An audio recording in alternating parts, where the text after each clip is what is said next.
وہ ریش ڈرائیونگ کرتے 20 منٹ کا فاصلہ 7 منٹ میں طے کر چکا تھا۔ اس نے گاڑی پارک کی اور اپنا موبائل پکڑے باہر کی جانب بھاگا۔ ہاسپٹل میں داخل ہوتے ہی اس نے ریسیپشن کی جانب رخ کیا۔ کچھ منٹ پہلے جس پیشنٹ کو لایا گیا ہے وہ کہاں ہے؟ سرخ آنکھوں سے لہجے میں بے حد اضطراب لیے وہ سوال کر رہا تھا۔ جن کا ایکسیڈنٹ ہوا ہے؟ ریسیپشنسٹ نے سوالیہ انداز میں پوچھا تو سعد کا سر مکانکی انداز میں اثبات میں ہلا۔ کافی سویر ایکسیڈنٹ ہوا ہے ان کا، شاید اب تک ان کی ڈیتھ بھی ہو چکی ہو۔ وہ لڑکی بولی نہیں تھی، سعد کے جسم سے روح کھینچ گئی تھی۔ شٹ اپ، بکواس بند کرو، سعد ببھر کر تھا رہا۔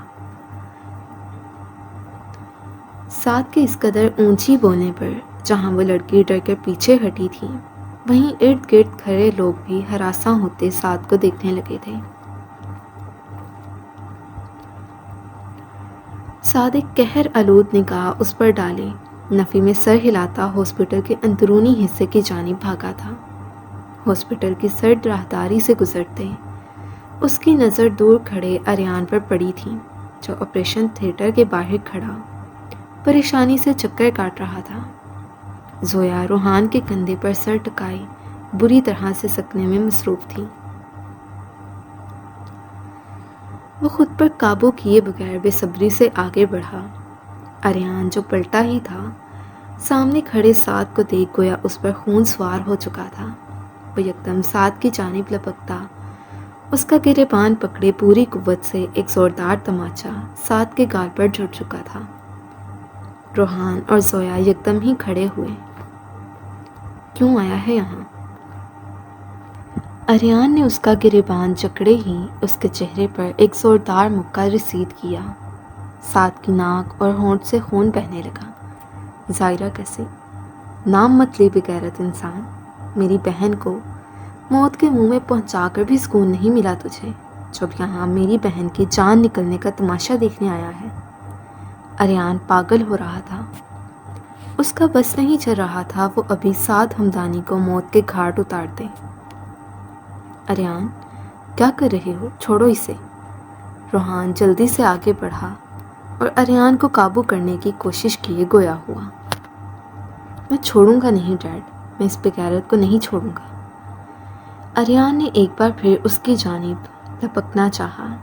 سعد سرخنم آنکھیں زمین پر گاڑے کھڑا تھا۔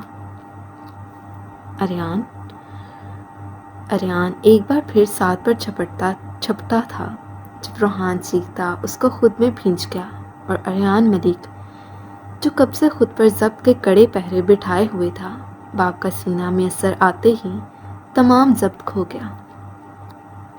ڈیڈ اس سے کہیں یہ چلا جائے یہاں سے، ورنہ میں اس کو قتل کر دوں گا۔ ڈیڈ اس کی وجہ سے، بس اس شخص کی وجہ سے میری بہن اندر پڑی زندگی اور موت کی جنگ لڑ رہی ہے۔ وہ جوان مرد اپنی بہن کی تکلیف محسوس کرتا روحان کے سینے سے لگا تڑپ رہا تھا۔ یہ نہیں لے کر آیا ڈیڈ، یہ دیکھیں۔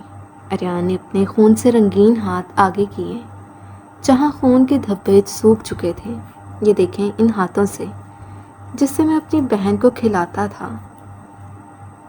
آج انہی ہاتھوں سے میں اپنی بہن کا خون سے لت پت مردہ وجود یہاں لے کر آیا ہوں۔ اریان کے باغی آنسو کالی خون چھلکاتی آنکھوں سے نکلتے اس کی بیڑ میں جذب ہوئے۔ روحان نے ہاتھ بڑھا کر اریان کی پیٹھ تھپکی اور سعد کی جانب بڑھا جو خالی نگاہوں سے روحان کو تک رہا تھا۔ روحان اس کے قریب آیا۔ روحان کے قریب آنے پر سعد نے یکدم روحان کا ہاتھ تھاما۔ انکل آئی سویئر، مجھے کچھ نہیں پتا تھا، میں پاگل ہو گیا تھا۔ ابھی وہ کچھ بولتا جب روحان نے ایک جھٹکے سے اپنا ہاتھ اس کے ہاتھ سے چھڑوایا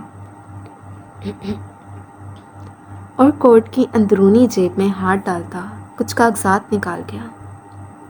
یہ عمار حمدانی کے خلاف کٹوائی گئی FIR ہے اور یہ عمار حمدانی کے خلاف دائر کیے گئے کیس کے پیپرز ہیں۔ ان کو دیکھو اور غور سے دیکھو، دونوں چیزوں پر حارث خان کے دستخط ہیں۔ جس بے قصور کو تم نے بدلے کی آگ میں جھلسا کر رکھ دیا ہے اس کا تو باپ بھی بے قصور ہے، روحان نم آواز سے گویا ہوا۔ سعد نے خالی نگاہوں سے پیپرز کھولے اور ہر جگہ پر روحان ملک کے نہیں حارث خان کے سائن تھے۔ سعد کو لگا وہ اپنے پیروں پر کھڑا نہیں ہو سکے گا۔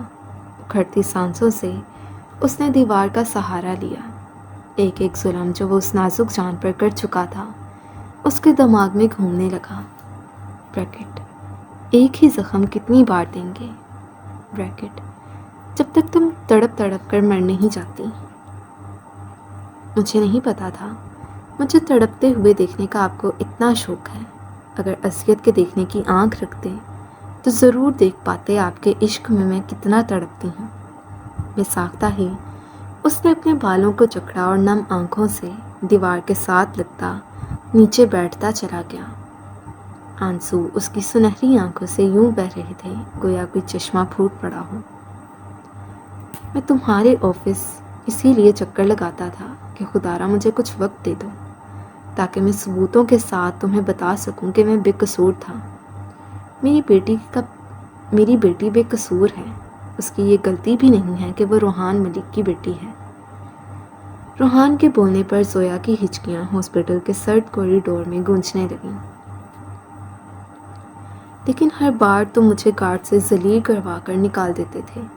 ایک بے قصور معصوم لڑکی کو اپنے بدلے کی بھینٹ چڑھا کر اب تمہاری بدلے کی آگ ٹھنڈی ہو گئی ہوگی۔ میری بیٹی کا تو کوئی قصور نہیں تھا، ہاں، پر تم میری بیٹی کے قصوروار ٹھہرے ہو۔ اس کی روح کو چھلنی کرنے میں تم نے کوئی کسر نہیں چھوڑی۔ وہ روحان ملک کی بیٹی تھی سعد ہمدانی۔ تمہاری قید سے نکلنا اس کے لیے کوئی مشکل کام نہیں تھا، حتیٰ کہ ہم نے اس سے کہا تھا کہ ہم اسے واپس لے آتے ہیں، پر وہ ہمارے ساتھ آنے کے لیے رضامند نہ تھی۔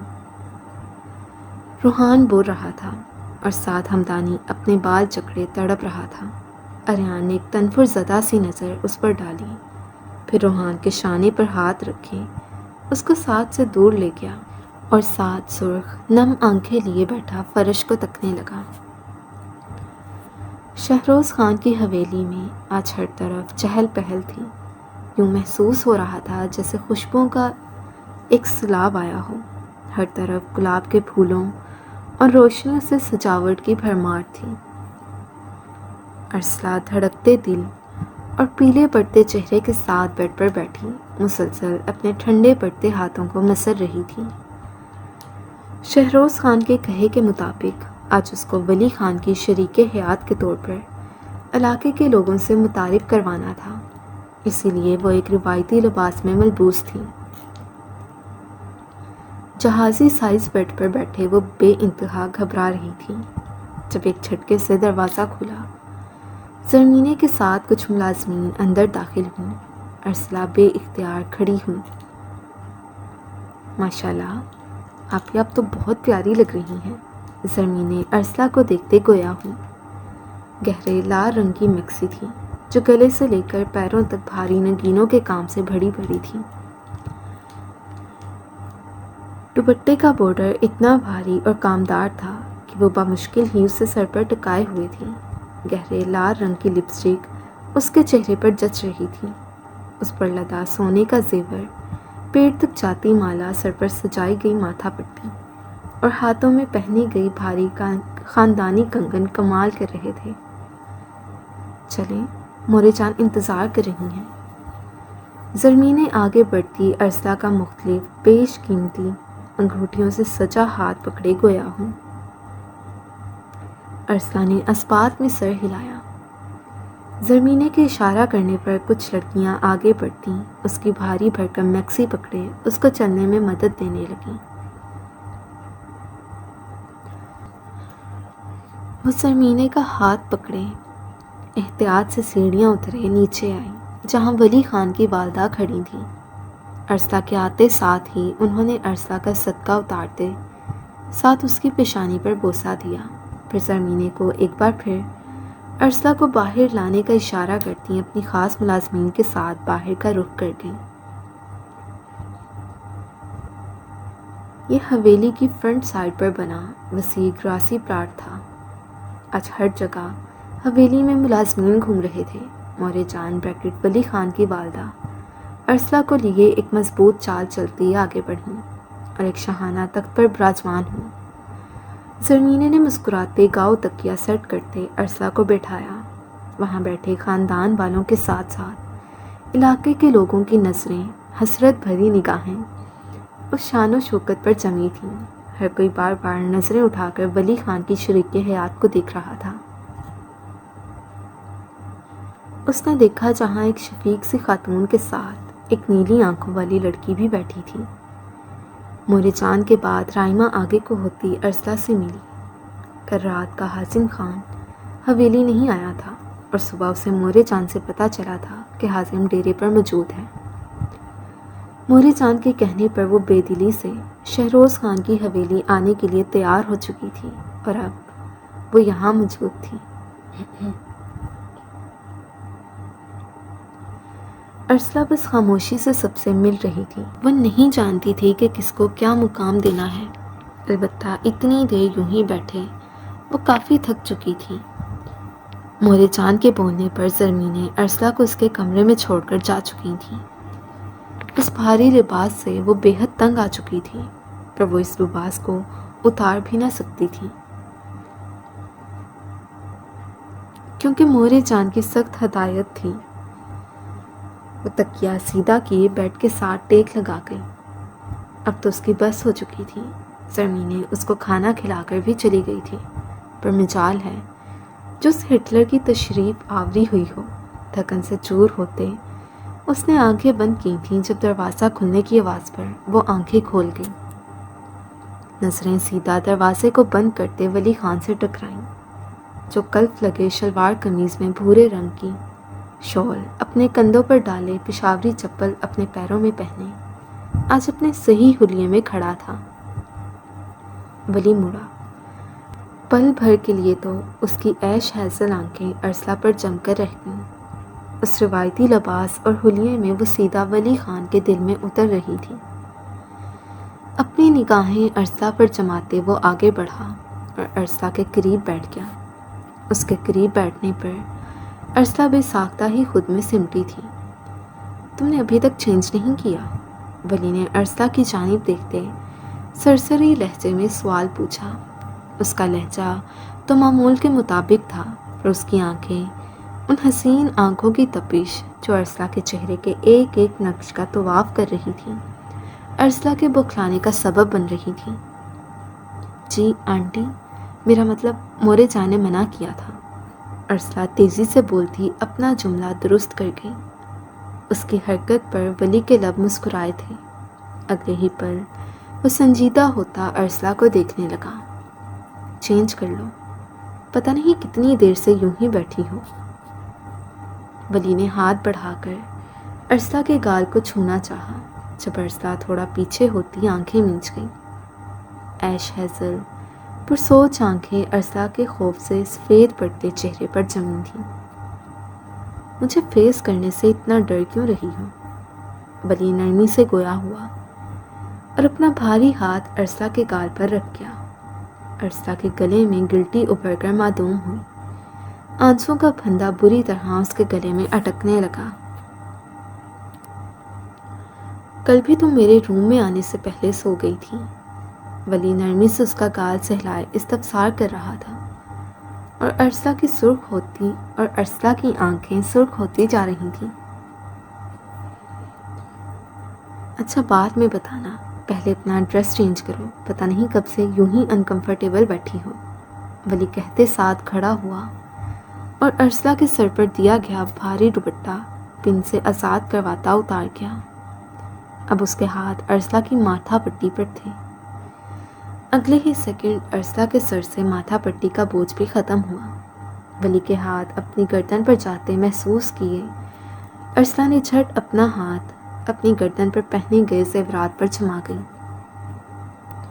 ولی نے نظریں جھکا کر ارسلہ کی جانب دیکھا، جو نم آنکھیں لیے نفی میں سر ہلا رہی تھی۔ کیا ہوا ہے؟ ولی کی آواز سرد ہوئی۔ رو کیوں رہی ہو؟ ولی کے سوال کرنے پر ارسلہ کو سر جھکاتے دیکھ وہ ذرا سختی سے بولا، ادھر نشان ہے، پلیز میں خود کر لوں گی۔ ارسلہ نے گویا التجا کی۔ ولی اچھی طرح سمجھ رہا تھا وہ اس وقت کیا سوچ رہی ہے، تو ولی نے آئی برو اٹھائے استفسار کیا، پلیز آپ بہت اچھے ہیں اور بہت اچھی فیملی سے بلونگ کرتے ہیں، مجھ جیسی لڑکی آپ کے قابل نہیں ہے۔ ارسلہ کی شہد رنگ آنکھوں سے کئی موتی ٹوٹتے گرنے لگے۔ دا ذرا قرار بریکٹ میرے دل کے قرار، میرا ایسا کوئی ارادہ نہیں تھا، پر آج کے بعد سے تمہیں تمہارے جسم پر موجود ہر ایک زخم کے نشان سے وحشت کی جگہ عشق محسوس ہوگا۔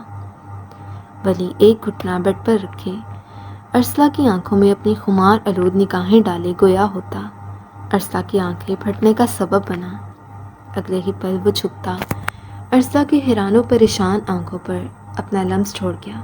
خان، ارسلہ گھبرا کر گویا ہوئی۔ اگلے ہی پل ولی اس کے گلے میں پہنے گئے زیورات اتار کر سائڈ ٹیبل پر رکھ گیا۔ گہرے زخموں کے نشان ارسلہ کی گردن پر بڑے واضح تھے۔ ولی جھکتا اس کی گردن پر موجود زخموں کے نشانات پر اپنے لمس کی مرہم رکھنے لگا۔ خان پلیز، میں آپ کے قابل نہیں، ارسلہ سسکی تھی۔ آئی ایم شور آج کے بعد یہ بات تم دوبارہ نہیں دہراؤ گی۔ ولی نے ایک جھٹکے سے ارسلہ کی کمر میں ہاتھ ڈالتے اس کو بیڈ پر لیٹایا اور خود اس کو اٹھنے کا موقع دیے بغیر اس پر سایہ فگن ہوتا اس کی پیشانی چوم گیا۔ ارسلہ نے اپنی آنکھیں میچیں۔ ولی اس کے چہرے کے ایک ایک نقوش کو چومتا، اس کی گردن اور بازوؤں پر داغے گئے سگریٹ کے نشانات اور ہنٹر مارنے پر زخموں کے نشانات پر اپنی مرہم رکھتا جا رہا تھا۔ ولی پلیز، آئندہ ایسے نہیں کہوں گی۔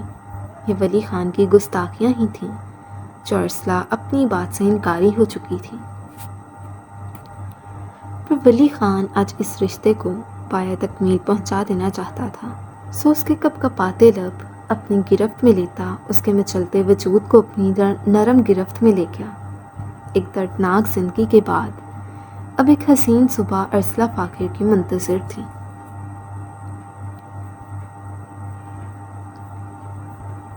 پچھلے 3 گھنٹوں سے وہ سب سولی پر لٹکے تھے اور پچھلے 3 گھنٹوں سے ہی سعد ہمدانی اس جگہ سے نہیں ہلا تھا۔ وہ کسی بے جان بت کی مانند ہسپتال کے سرد کوریڈور میں بیٹھا تھا۔ بالآخر آپریشن تھیٹر کا دروازہ کھلا اور ڈاکٹر باہر نکلا۔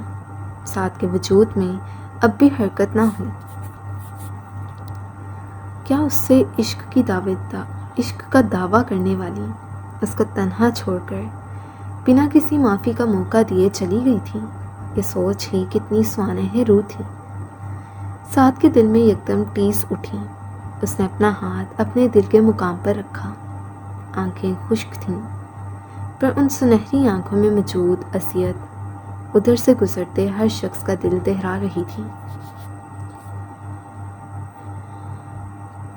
برین اینڈ لیگز میں میجر انجریز ہیں، ہم اپنی پوری کوشش کر چکے ہیں، باقی 100 میں سے صرف 5% چانسز ہیں کہ پیشنٹ سروائیو کریں، باقی آپ دعا کریں اللہ خیر کرے گا۔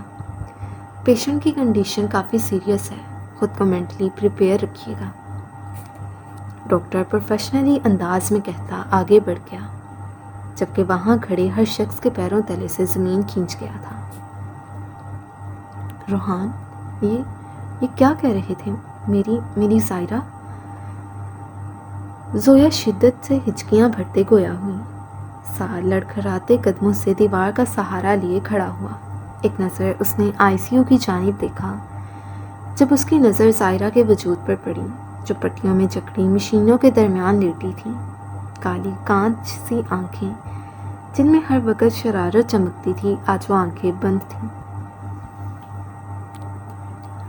سعد نے دروازے میں موجود چھوٹے سے شیشے پر اپنا ہاتھ رکھا۔ اگلے ہی پل وہ اپنا وجود گھسیٹتے لڑکھڑاتے قدم لیتا باہر کی جانب بڑھ گیا۔ سعد رات کا گیا ہوا تھا اور اب صبح ہو رہی تھی، لیکن وہ عالیہ بیگم کے پاس واپس نہیں آیا تھا۔ عالیہ بیگم کو چونکہ ہاسپٹل میں رہنا سخت عذاب لگ رہا تھا تو وہ زینیا کو کال کیے اس کو ہاسپٹل برواتی گھر جا چکی تھیں۔ سعد کو انہوں نے کئی بار کال کی تھی پر سعد ان کی کال پک ہی نہیں کر رہا تھا۔ السلام علیکم سر، میم ہاسپٹل سے گھر آ گئی ہیں۔ سعد نے گھر میں داخل ہوتے سیدھا اوپر کا رخ کرنا چاہا پر زینیا کے بولنے پر وہ رکا، پھر اسبات میں سر ہلائے ایک بار پھر سیڑھیوں کا رخ کرنے لگا۔ سر میم نے کہا تھا آپ جب بھی آئیں ان سے لازمی مل لیجیے گا۔ زینیا کے بولنے پر بس اس نے سرخ ہوتی انگارہ آنکھوں سے اس کی جانب دیکھا، پھر خاموشی سے عالیہ بیگم کے کمرے کی جانب بڑھ گیا۔ عالیہ بیگم نے بریک فاسٹ کرنے کے بعد اپنے ہاتھ میں موجود چند ایک گولیاں کھاتی پانی کے گھونٹ بھر رہی تھیں جب ایک جھٹکے سے دروازہ کھلا اور سعد اندر داخل ہوا۔ سعد کو اندر آتے دیکھ عالیہ بیگم نے گلاس سائڈ ٹیبل پر رکھا اور سعد کی جانب دیکھنے لگی جو بکھرے بالوں ستے ہوئے چہرے کے ساتھ کھڑا تھا۔ سنہری آنکھیں سرخ سوجی ہوئی تھیں۔ وہ شکستہ چال چلتا عالیہ بیگم کے قریب جا کر بیٹھا۔ سعد، کیا اپنی ماں کو معاف نہیں کرو گے؟ عالیہ بیگم کی آواز میں نمی واضح محسوس ہو رہی تھی۔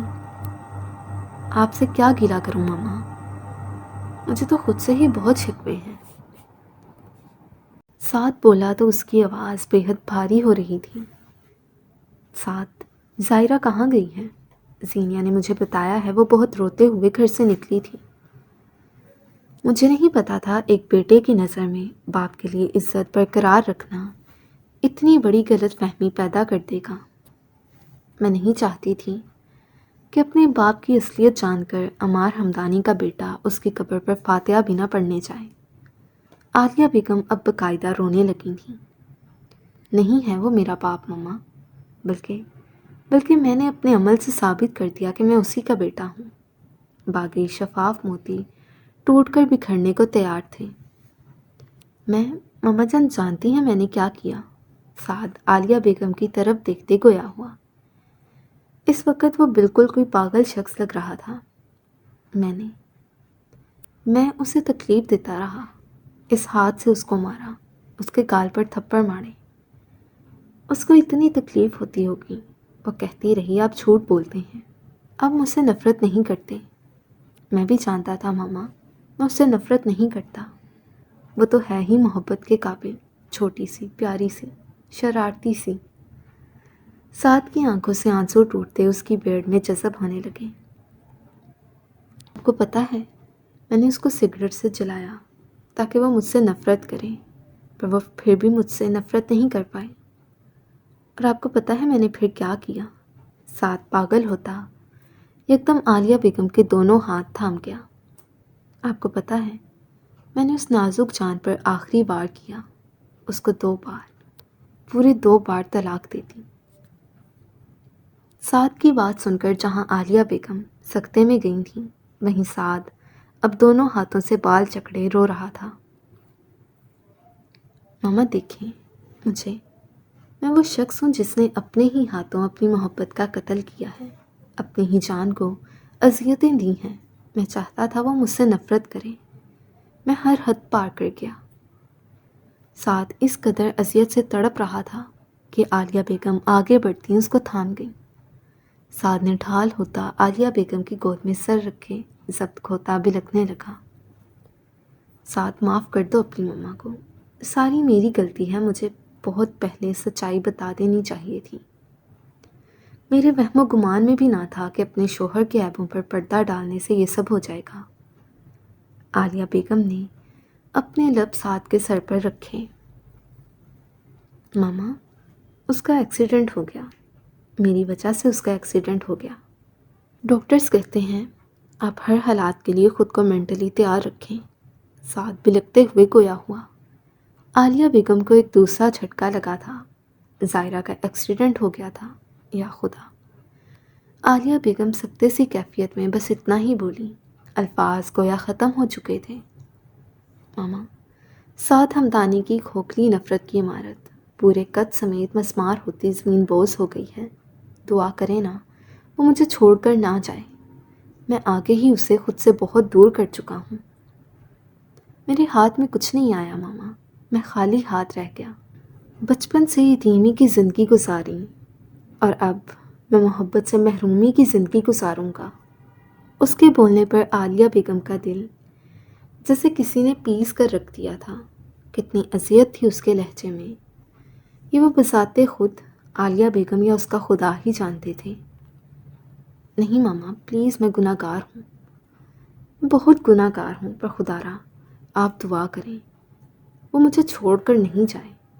سار نہ جانے کیا کیا بول رہا تھا اور عالیہ بیگم سے اس کو خاموش کروانا بے حد مشکل کام رکھ رہا تھا۔ سو ریڈرز، یہ تھی آج کی episode. Hope so you like it. اگر آپ کو پسند آئی ہے تو لائک کریں، کمنٹ کریں اور چینل کو سبسکرائب کرنا مت بھولیں۔ ملتے ہیں نیکسٹ ایپیسوڈ کے ساتھ، تب تک کے لیے اللہ حافظ۔